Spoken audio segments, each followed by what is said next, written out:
Yet again, the world has been left stunned at what we just witnessed at the White House yesterday. I mean, we knew it was going to be tense because they've been beefing online. But what no one expected was for Trump to ambush South Africa's president with a video compilation and stacks of news reports. And we sure as hell didn't expect Elon to watch on in silence. So what the hell happened? Well, the pressure leading up to this meeting has actually been building for years. Not many people know, but Trump first commented on farm murders in South Africa during his first term in this 2018 tweet. And back then, similar to now, the South African government dismissed Trump's claims as misinformation. Fast forward 7 years, however, he's now doubled down by cutting aid to South Africa, calling out alleged land grabs and white genocide, and of course the fast-tracking of the white farmer refugee program. And so finally, when the two were actually supposed to meet face to face, what was meant to be a brief bilateral meeting turned into a nearly hour-long debate. And to be fair, it did start off pretty well with jokes and pleasantries, but it took a turn when a South African reporter asked Trump, "What will it take for you to be convinced that there's no white genocide in South Africa?" But before he could answer, Ramaphosa, who is actually Mandela's chief negotiator, quickly jumped in and said that he could answer that question for the president.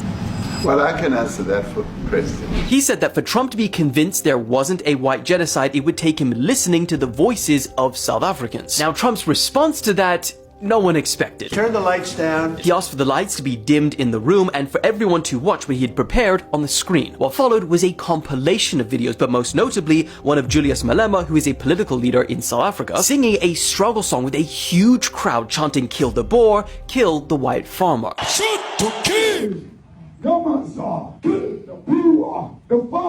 Now, this song does have a long history and context and originated during apartheid, but regardless, it made its point, and Trump said directly to Ramaphosa, if this kind of song was sung in America, they would be arrested. But Trump wasn't done. He then brought out something else that he had prepared, a stack of news articles on farm murders. And at this point, other South African leaders joined in on the debate, including the country's richest billionaire and two professional golfers. Elon Musk was also there, however, he barely said anything, which is unusual since he's been very outspoken on the topic for months. Now, ultimately, South Africa argued that the country is facing a general crime problem, but not one that is directed solely at white people. Trump, on the other hand, ironically, despite listening to the voices of South Africans in that room, still wasn't convinced. Silver lining though, it didn't end as bad as Zelensky's meeting, and Ramaphosa actually called the visit a great success.